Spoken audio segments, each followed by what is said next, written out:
Assalamualaikum warahmatullahi wabarakatuh. Nama saya Lucy Safira. Di sini saya akan mempresentasikan tentang populasi dan sampel.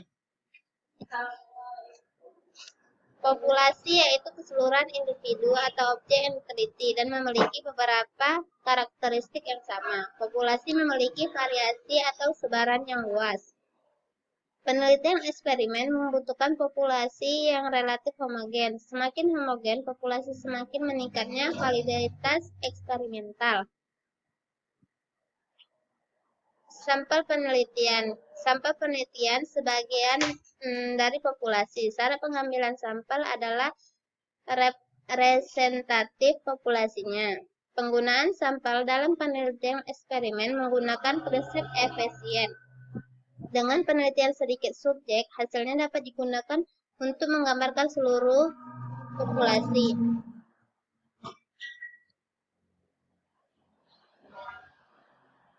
Hubungan sampling. Di dalam hubungan sampling itu terdapat populasi, seluruh mahasiswa di kampus, prime sampel, daftar mahasiswa yang registrasi semester akhir, sampel, 20 mahasiswa dari registrasi, dan yang terakhir unit eksperimen seorang mahasiswa.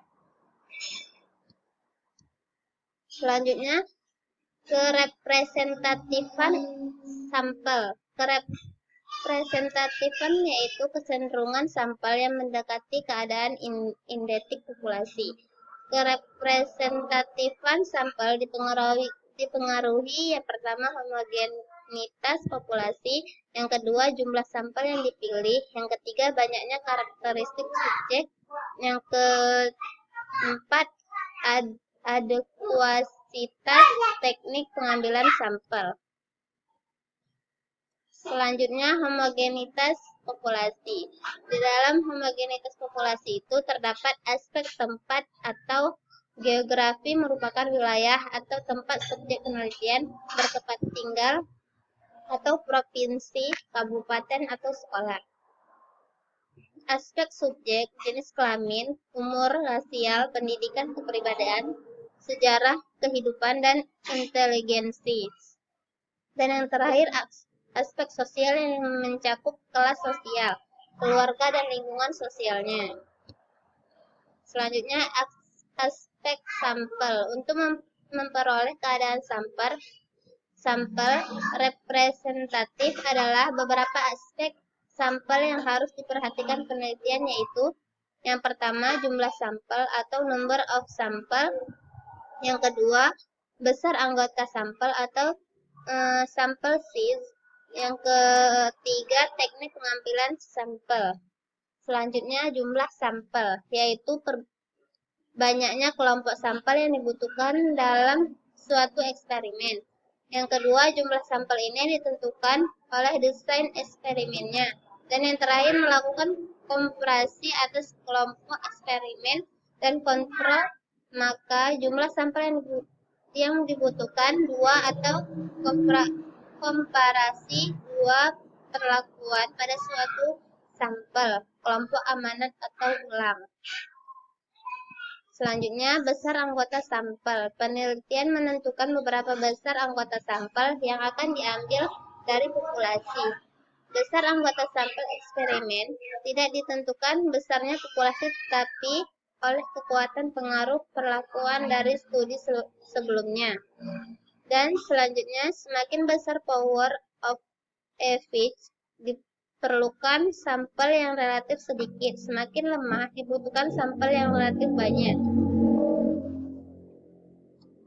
Selanjutnya, teknik sampling. Teknik sampling itu dibagi menjadi dua. Probability sampling, yaitu teknik pengambilan sampel yang didasarkan atas probabilitas bahwa setiap unit sampling memiliki kesempatan yang sama untuk terpilih menjadi sampling. Yang kedua itu non-probability sampling, yaitu teknik pengambilan sampel yang besar peluang anggota populasi untuk terpilih menjadi sampel tidak diketahui. Selanjutnya, teknik random, yaitu teknik pengambilan sampel yang didasarkan atas probabilitas bahwa setiap unit sampling memiliki kesempatan yang sama untuk terpilih menjadi sampel. Yang kedua itu teknik random. Yang pertama, random sederhana atau simple random. Yang kedua, pemilihan urutan nomor atau random ordering. Yang ketiga, random berdasarkan tabel, yaitu random number table. Dan yang terakhir, seleksi komputer atau computer selection. Di dalam teknik pengambilan sampel terdapat teknik sampling, dan teknik sampling itu terbagi menjadi dua, probability sampling dan non-probability sampling. Dalam probability sampling itu terdapat simple random sampling, stratified sampling, propagation, dispropagation, cluster sampling, double sampling. Dan yang terakhir, non-probability sampling. Terdapat conversation sampling, precision sampling, Jurgenman sampling, Quota sampling, dan snowball sampling.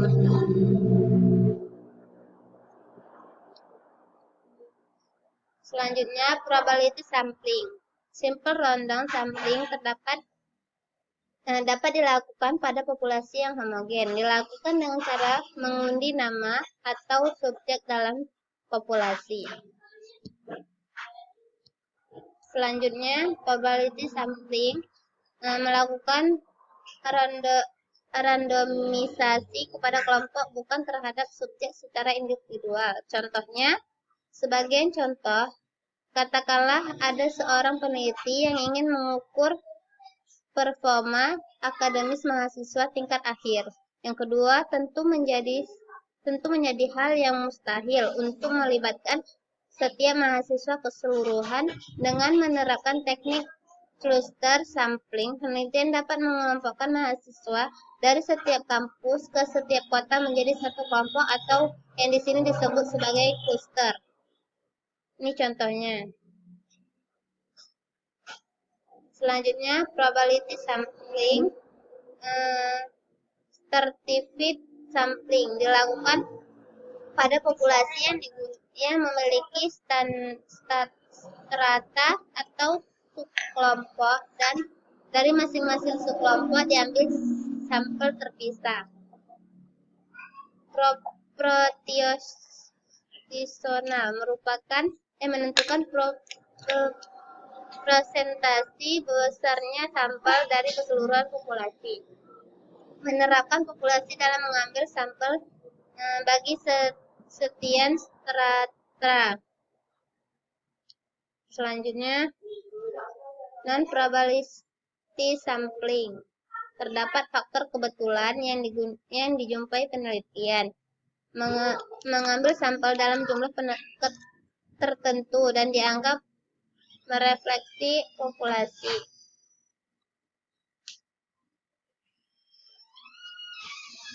Pure eksperimen. Di dalam field eksperimen ini terdapat populasi dan sampel. Generalisasi. Sebagian upaya menerapkan hasil suatu eksperimen pada subjek di luar subjek eksperimen. Eksperimen laboratorium kurang dapat digeneralisasi, sedangkan eksperimen lapangan lebih luas generasinya. Suatu eksperimen dapat digeneralisasikan secara luas dengan cara melakukan replikasi pada tempat, subjek, dan situasi yang berbeda. Selanjutnya, generalisasi atau proses pembentukannya generalisasi. Yang pertama itu terdapat fakta. Di dalam fakta itu ada objek, peristiwa, dan prosedur. Selanjutnya, banyaknya di sekitar kita. Yang kedua itu konsep. Dalam konsep itu tergantung pada subjek. Selanjutnya subjek. Dan yang terakhir itu generalisasi. Di dalam generalisasi itu terdapat konsep A, konsep B, konsep C, dan aplikasi secara universal. Baiklah, hanya ini yang dapat saya sampaikan. Lebih dan kurang saya mohon maaf. Assalamualaikum warahmatullahi wabarakatuh.